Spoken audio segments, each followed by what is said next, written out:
Hindi ba ka nasusukat din yan? Hindi pa daw. Talaga? Adi, sobrang lalim talaga. Ano? Ayun ka. Kaya, adi, hindi yan pinapaliguan. Grabe ka ah. Bababa, tatalon, hindi pwede. Okay, ito naman yung aming pangalawang destinasyon. Hindi kami natuloy sa Maya Underground Cemetery kasi napag-alaman namin na sarado na pala yung. Kaya dito na kami napapunta sa may nagkarlang, dito sa may Yambo Lake. Yan, pupunta natin yung lake dito. At kami binabagtas na nga namin yung pagbaba, papunta doon sa lake. Yan. Mga layas kung saan kami napapunta. Pati mga bata kasama. Overnight, 4:30 p.m. to 8 p.m. next day.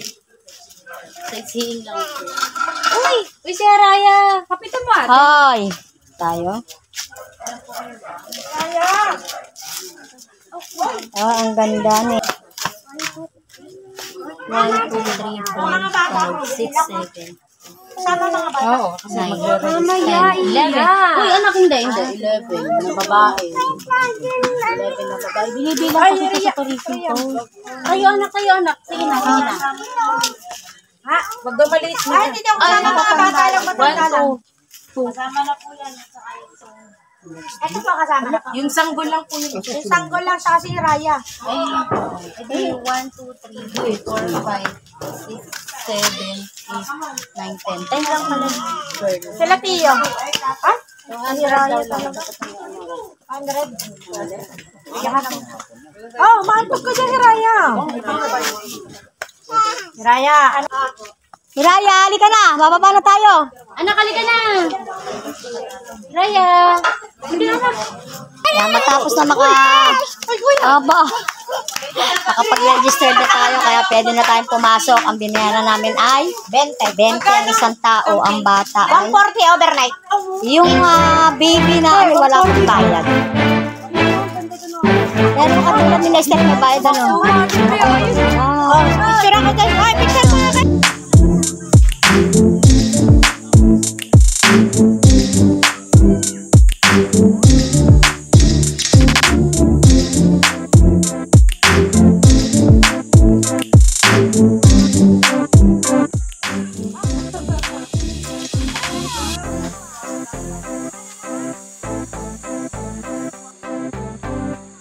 Display na bangka dito. Ayan oh.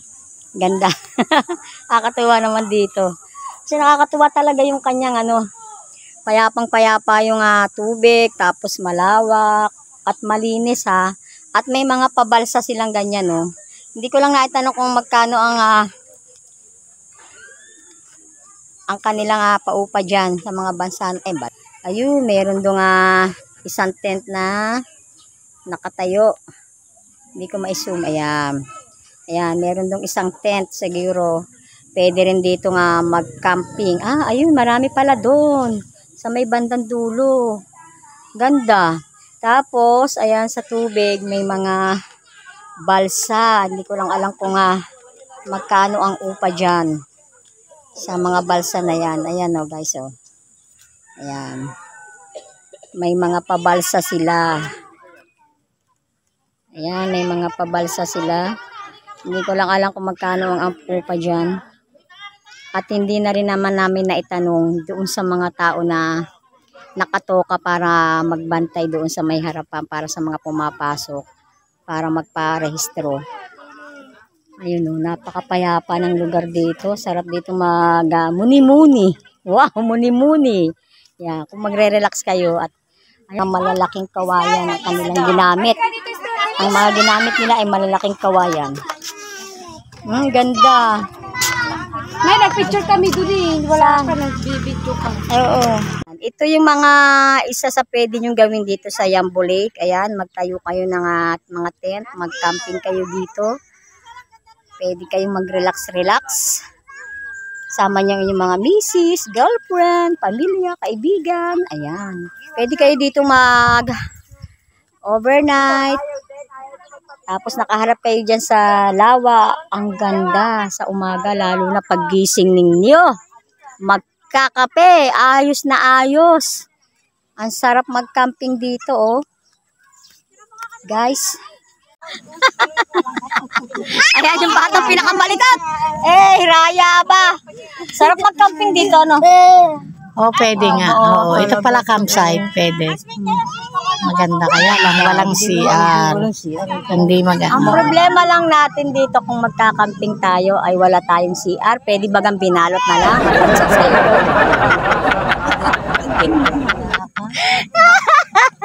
Doon tayo sa maganda. Maganda yung bahay. Ibibidyo kita. Dami nga nilirayo, oh.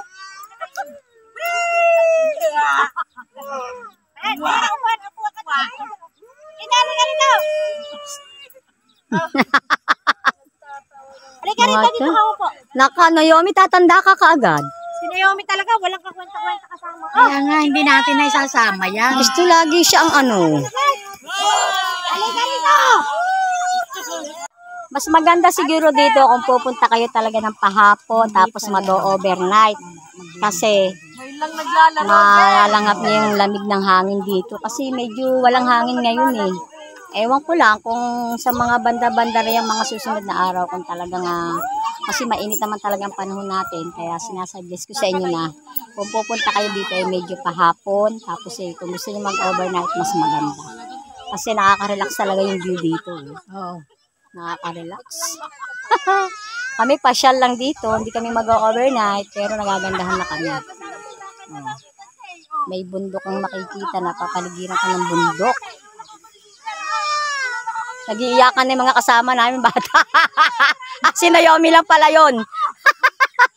Hindi ba ka nasusukat din yan? Hindi pa daw. Talaga? Adi, sobrang lalim talaga. Ano? Ayun ka. Kaya, adi, hindi yan pinapaliguan. Pwede, nakalimutan. Okay. Magla-life vest lang para makapaligo. Sobrang lalim, wala. Yes. Yan. Ang ano lang talaga dito pwedeng gawin ay mag-camping. Ayan, katulad din nasa may likuran ko. May nagka-camping.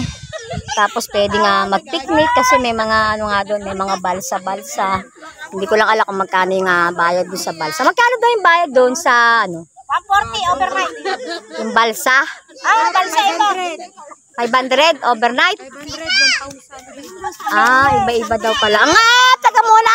Akala ko hipuin na naman eh. Ay! Teka na. At ay, mamaya uwi na, baby. Ang likot itong apo ka, oh. Mamaya uwi na kami.